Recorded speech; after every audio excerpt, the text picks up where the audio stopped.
Monsieur le ministre démissionnaire de l'économie, monsieur le ministre démissionnaire des comptes publics et collègues députés, puisque vous êtes député et ministre, vu que c'est la cour des miracles en ce moment, vous venez ce soir nous présenter les effets de 7 ans de macronisme et de votre bonne gestion des finances, à savoir un déficit record de 150 milliards d'euros en 2023 et un déficit prévu pour 2024 à moins 5,6%. On nous avait vendu un duo de pro des finances. Au final, on se retrouve avec le palmage chaud. Si la situation n'était pas aussi dramatique qu'on pourrait en rire, pas de bol, elle l'est. Pour les Français, pour nos services publics, puisque vous avez déjà prévu 10 milliards d'euros d'annulation de crédit dans le budget en février dernier, sans passer par un vote à l'Assemblée, évidemment, sinon c'est pas drôle. Et vous parlez maintenant de sabrer 7 milliards d'euros supplémentaires. Vous brisez l'État social, paraît-il, parce que c'est la crise, ce qui me laisse songeur, puisque l'État n'a jamais ramassé autant d'argent de son histoire, notamment grâce aux recettes de TVA, avec la coquette somme de plus de 200 milliards d'euros. Alors évidemment, c'est la crise quand on envoie la moitié des recettes de la TVA, soit 100 milliards d'euros vers d'autres budgets que celui de l'État, à savoir celui de la sécurité sociale et celui des collectivités territoriales pour financer vos cadeaux au grand patronat. Parce que pour rappel, jusqu'en 2017, l'État gardait 90% des recettes de la TVA. Aujourd'hui, il ne conserve plus que 45% des recettes de TVA, moitié moins. Voilà où se situe précisément le déficit. En quittant vos fonctions, vous réaliserez peut-être que quand vous balancez les billets par la fenêtre, effectivement, il retombe rarement sur votre bureau. Et le pire, c'est que maintenant, vous avez le culot de nous dire que si on est en déficit, c'est à cause des collectivités locales qui, elles, contrairement à vous, sont obligées par la loi de présenter des budgets à l'équilibre et qui doivent prendre sur leur épargne pour éponger les effets de vos politiques, notamment votre bilan désastreux sur le logement qui les touche gravement. Messieurs les ministres, conseil, quand vous accusez et quand vous voulez flinguer le budget des collectivités, on évite de laisser sa photo sur la scène de crime avant de les accuser. Et monsieur le maire, quand vous parlez de liberté des collectivités, franchement, c'est vous qui avez supprimé les impôts locaux. Vous faites l'inverse de ce que vous préconisez aujourd'hui. Vous parlez en moonwalk. Tout ça n'est pas sérieux. Puisque vous supprimez les impôts les plus redistributifs et que vous vous concentrez sur l'impôt le plus injuste, la TVA pour les Français, une question simple me vient. Est-ce que vous allez préconiser, comme un récent rapport de l'Inspection générale des finances, d'augmenter la TVA, monsieur Michel Barnier, le nouveau Premier ministre d'Emmanuel Macron et de Marine Le Pen ? Quand on va à l'écoute des chefs d'entreprise, la difficulté aujourd'hui, elle est là. C'est que le CDD est devenu un mode de travail pour les jeunes, notamment. Je ne veux pas stigmatiser, mais c'est le cas. Donc ne parlons pas de précarisation, parce qu'aujourd'hui, on est plus vers le plein emploi et les entreprises ont du mal à recruter. Donc ne parlons pas de précarité ici. Moi, je ne sais pas d'où vous sortez ces affirmations, d'où elles sont sourcées, d'où elles sont chiffrées. Parce que... Ouais, voilà, ben regardez, d'ailleurs, c'est le café du commerce. À peine je commence à parler, ça commence à réagir. Non, mais prenez une bière, hein, les collègues, hein, si vous voulez parler pendant que je parle. Finissez, monsieur Guéroult. Seul monsieur le député... Une Corona, si possible. Chers collègues, seul monsieur le député a la parole.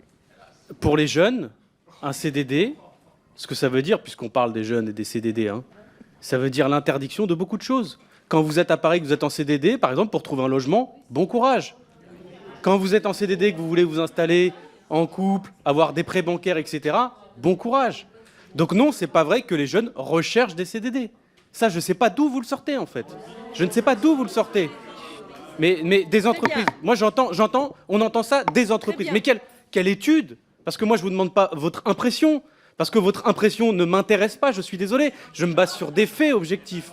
Et les faits objectifs sont que une grande partie de la jeunesse n'est pas intéressé par les CDD. Il peut y avoir plein de discussions sur la forme du contrat de travail, mais n'est pas intéressé par des contrats précaires. Parce qu'une grande partie de la jeunesse a des difficultés d'accès aux prêts, a des difficultés d'accès à l'installation, à la location ou à l'achat d'appartements, justement parce qu'ils sont en CDD. Donc ce que vous dites n'est pas vrai. Voilà. Ça, c'est typique des discussions où on nous sort comme ça quelque chose à la volée en disant « j'ai l'impression que… » Bah non, c'est pas vrai. Et ni les employeurs ne vous disent ça vraiment, ni les jeunes. Monsieur le ministre, alors là… Moi, je salue votre audace. Vous êtes venu nous présenter un plan de réduction de 10 milliards d'euros de dépenses publiques parce que vous êtes complètement planté sur vos prévisions de croissance. À la base, vous aviez prévu un budget adossé à une croissance d'1,4% et vous voilà aujourd'hui revenir avec une croissance à moins d'1%. En 2022, monsieur le ministre, je vous lisais, moi, déclarer fièrement dans la presse que la France est à l'euro près. J'ai du mal à lire les notes de bas de page. Vous êtes à des dizaines de milliards d'euros près. C'est juste une paille, quoi. Alors, c'est pas comme si quelques institutions vous avaient pas prévenu. Il y a eu l'OFCE, le FMI, le président de la Commission des finances, la Banque de France, le président du Conseil des finances publiques. Bref, tout le monde vous l'a dit, mais vous, Bruno Le Maire, vous êtes levé un matin, vous avez mouillé votre doigt, vous l'avez tendu dans l'air pour sentir le vent et vous avez déclaré, fin septembre à l'Assemblée, je vous cite, que la croissance, elle est là, allez, 1,4%. Sur l'autoroute du sérieux budgétaire, vous êtes parti en roue arrière, monsieur le ministre, et vous voilà écrabouillé contre un platane. Alors, évidemment, vous n'allez pas soumettre ce bilan catastrophique au débat démocratique. La loi vous impose de passer par le vote à l'Assemblée si vous dépassez les 1,5% de crédit du budget annulé. Qu'à cela ne tienne, vous allez rester juste en dessous, probablement vers les 1,4%. La prochaine fois, envoyez-nous un fax. Ça ira sûrement plus vite. Et puis, vous nous annoncez que la réduction de 10 milliards d'euros porterait exclusivement sur l'État. Nous voilà rassurés, car nous savons maintenant que vous n'avez qu'une parole, et peu importe. Si vous allez supprimer 500 millions d'euros sur le fonds vert, sympa pour nos territoires, 750 millions d'euros sur l'éducation nationale, sympa pour les profs et les familles, 1 milliard d'euros sur ma prime rénov', sympa pour les Français qui vivent dans des passoires thermiques. Alors vous envisagez des économies partout, sauf dans la mission la plus importante de l'État. La mission remboursement et dégrèvement, la mission des niches fiscales, quoi. 140 milliards d'euros. C'est sûrement un hasard. Pour faire des économies, vous êtes capable de gratter jusque dans les pupitres des salles de classe, mais les niches fiscales, c'est comme devant une scène de crime, c'est circulé, il n'y a rien à voir. Pourquoi vous ne touchez pas aux 140 milliards d'euros de niches fiscales de ce pays? Parce que vous avez déclaré que vous ne vouliez pas que l'État soit une pompe à fric. Je crois qu'on peut être rassuré pour les grandes boîtes qui sont arrosées d'argent public.